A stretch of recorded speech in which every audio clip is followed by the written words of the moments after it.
Hey, welcome back to the Let's Ditch Misophonia channel. In today's video, we're going to be addressing some thoughts or beliefs that might be keeping you trapped in the suffering spiral.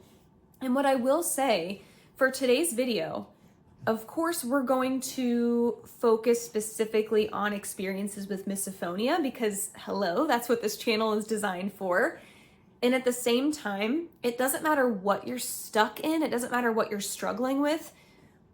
We all experience these kinds of thoughts and beliefs that keep us stuck and prevent us from moving forward, from moving on. So you can apply what we talk about today to really any area of your life, anywhere where you feel like you're stuck and you're not moving forward. But again, we'll focus specifically on experience with misophonia today. And the thought that I really want to focus on is, oh, this person shouldn't have done that, or they should have known better, or I shouldn't have said that, I shouldn't have done that. These are the thoughts and beliefs that we're going to focus on in today's video, and I'm going to help you communicate to your mind in a way that allows you to move forward and not remain stuck in this place of things should have been different. So let's dive into that today.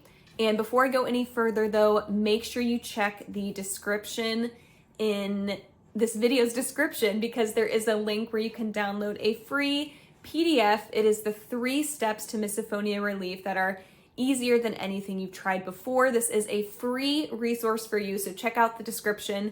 And now let's dive into today's video. All right, quick outfit change. It is quite warm in here, so I had to take off the sweatshirt. We're repping Taylor Swift today. Anyway, let's dive into these thoughts of things should have been different. Whether someone should have known better or you should have known better, whatever it is, these thoughts can often keep us stuck. So let's use an example of maybe talking with a family member about misophonia, and maybe they said to you, "You're crazy. Like, this is made up. You're being dramatic. This is crazy." Those words may have left a lasting imprint on you that still affects you to this day. Or maybe it's someone who purposely triggered you. They made a noise on purpose to see you squirm. And there's that thought of, they shouldn't have done that. They should have known better. Like, what were they thinking? Your mind, your unconscious mind, where this pattern of misophonia is living and operating, your unconscious mind is not living in the past, is not living in the future. It's very much a present focused mind. So it's thinking of things in terms of happening, about to happen, or just happened. Then at the conscious level, we can think about things that have happened in the past. We can think about things that we want to have happen in the future. Because of this, because we have this ability, there can sometimes be miscommunication. So let's say in the first example, a family member told you, "You're crazy. There's something wrong with you. You're just being dramatic. You're making it up." And every day you're thinking to yourself, they shouldn't have done that. Like, they should have known better. They shouldn't have said that to me. When you're thinking about that thing that happened however many years ago, your unconscious mind is reading it as happening right now. And that's why those emotions can come up for you. You can feel that same anger, that same hurt, that same frustration, because your mind is reading it as happening. So it's creating an emotion in you because it wants you to act. It wants you to do something about that situation. Maybe it's to say something to that person and be like, "Hey, I don't think you understand what I'm experiencing," or, "Hey, that was really mean. That hurt my feelings." Maybe it wants you to go over to that person's house and give them a piece of your mind. Whatever it is, because it's reading that situation is happening right now, it's trying to signal to you that you need to do something about it. But of course, we know consciously that we don't have a time machine, at least not yet. Be cool if we did, but we don't. We don't have a time machine to go back in time and do something different. We can't go back in time and force that person to respond differently to us. We just can't do it.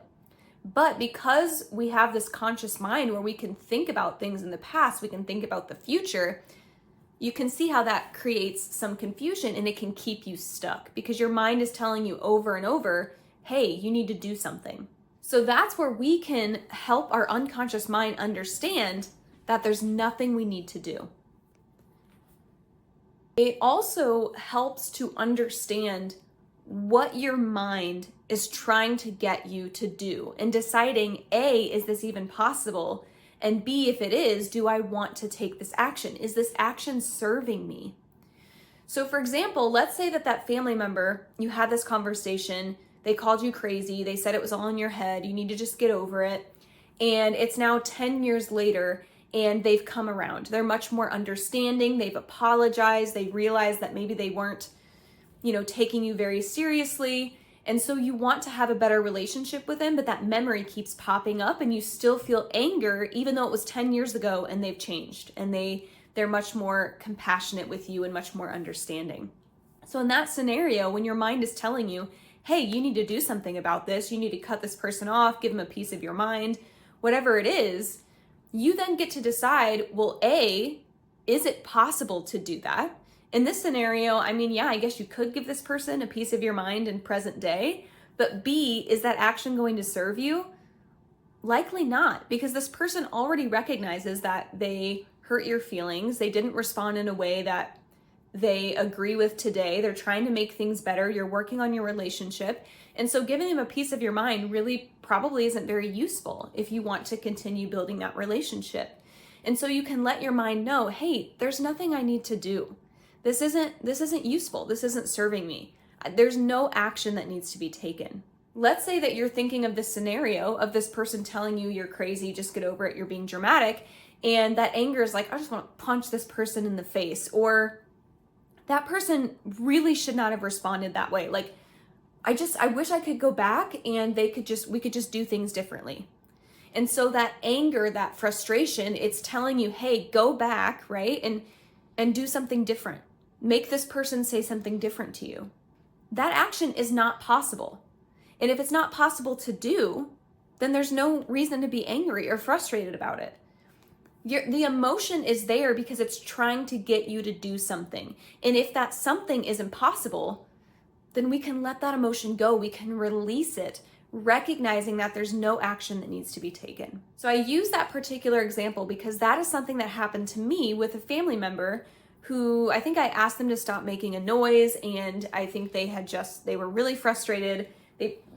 I'll get into it more, but basically they were like, okay, you're crazy and you need help. That particular conversation haunted me for years and years.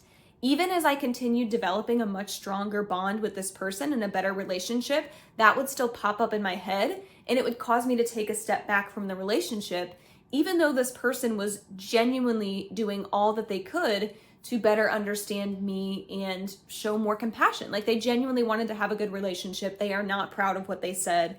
They wanted to move forward, but I was still feeling that anger. Until finally, I really sat with it and I said, what is this anger trying to get me to do? And there was that thought, that belief in my head of they shouldn't have done that. When I realized that I can't go back in time and make that person respond any differently to me, it was freedom. I was able to release that anger because I recognized there's nothing I need to do. This isn't happening. The situation right now doesn't exist. It's not happening. Therefore, there's nothing I need to do about it. And that was the freedom that I needed. And now when I think about that situation, I see it so much differently. Now when I look back and I think about what happened, first of all, my mind understands that just because I'm thinking about something doesn't mean that it's happening. So that's the first helpful thing, right?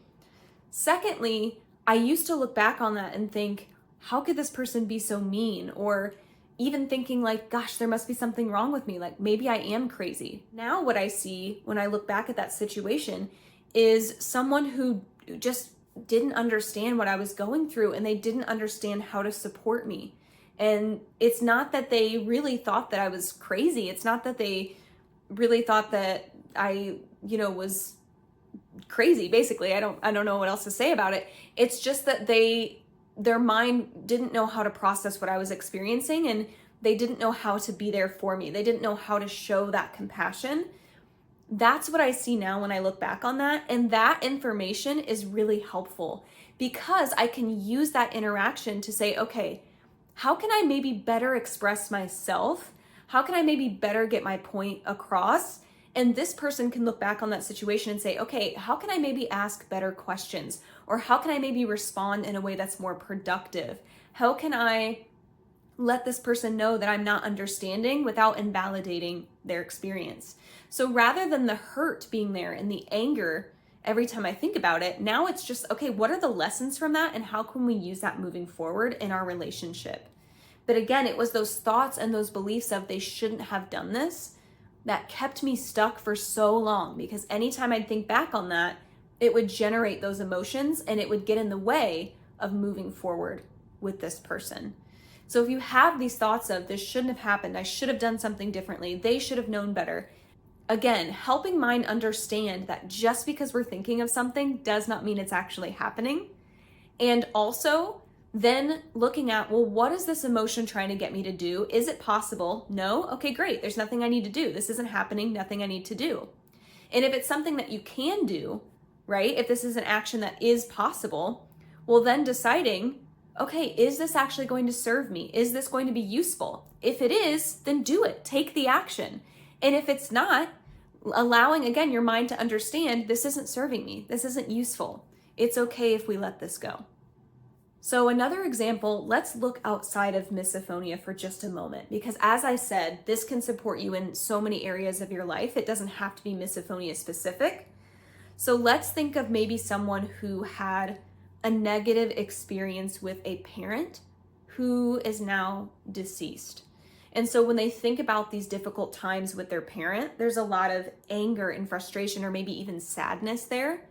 And again, it's because when you think on the things that happened, your mind is reading it as happening right now. And so it might be telling you, like, you need to say something to them.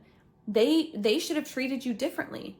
And again, it's generating those same emotions as if you're right there back in that scenario. But again, if this person has moved on, if this person has passed away, well, we know that there's nothing you can do. You can't make them act any different. There's nothing that you can say to them. So it's okay to let that go. And releasing those emotions, releasing that need to do something does not make the situation right or wrong. You don't even have to forgive the person. It's not saying that, oh, what they did in the past is in the past, so it's fine. Or it's not saying, oh, I need to forgive this person to move on. You don't have to do any of that. All you're doing is you're allowing yourself to move forward, because who wants to suffer more than once? You already suffered in that moment, right? When I think about the person who called me crazy, that one time in the car, that was enough for me. I already suffered in that moment. Why am I going to let myself continue to suffer into the future? You don't have to suffer more than once. And again, it doesn't mean that what that person did was right. It doesn't mean it's wrong, true or false, good or bad. It just means that it's done, it's over, it's conquered, and now you get to move forward. You can take the lesson from that, but you don't have to take the suffering with you. You don't have to carry the baggage. And if this is something that's ongoing, let's say this person who called me crazy, they still were acting and behaving this way and saying similar things to this day. Well, then I know that anger is calling me to make a decision. Maybe it's to step away from that relationship. Maybe it's not the healthiest thing for me at this time.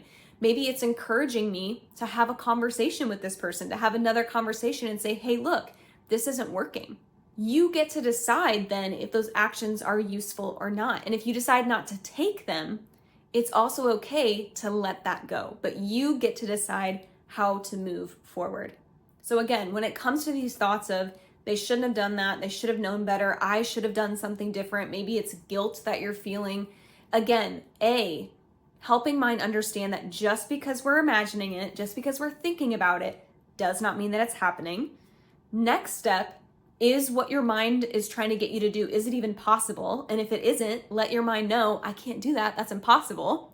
And if it is an action that can be taken, then deciding, is it useful? If it is, do it. If it's not, let your mind know, that's not serving me. We can let this go. We're done with that. And again, this is a lot of what I support my clients in doing. Clients who experience misophonia, and also life and success coaching clients. Because again, yes, this video is kind of tailored to experience with misophonia, but like I said at the top of the video, these are the thoughts and beliefs that keep people stuck in whatever it is that they're struggling with. It doesn't have to be misophonia specific. And it really helps to have someone outside of yourself to help you see things a bit more objectively. And I don't mean objectively in a sense of right or wrong or seeing things completely unbiased, because that's almost impossible for us human beings to do. When I say objectively, I mean looking at things in terms of, is this serving me or is it not? Not is it good, bad, is it right, wrong, is it true or false, just is this serving me? If it is, let's do it. If it's not, let's drop it. So you'll see me use a lot like let's embrace what's useful and let's ditch the rest. That's a lot of what my coaching is supporting you in doing. So if you're watching this video and you're someone who experiences misophonia, you can find my one-on-one coaching application link in the description of this video. And again, you don't have to experience misophonia to work with me. Before I started coaching people who experience misophonia, I was working as a life and success coach. So you don't have to experience misophonia to work with me in a one-on-one capacity. However, if you do experience misophonia, you move to the top of the wait list. So you can find that link in the video description. And I want to thank you for tuning in to another video on the Let's Ditch Misophonia channel. And I will catch you in the next one.